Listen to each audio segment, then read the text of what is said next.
Hello, friends. We are here in a place here in Muscat called the Village.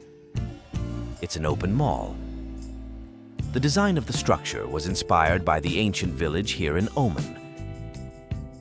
Here inside, we can see many air vents like this above and on the floor.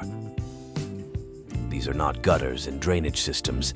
These are outdoor air conditioners. This is where the very cold air came out.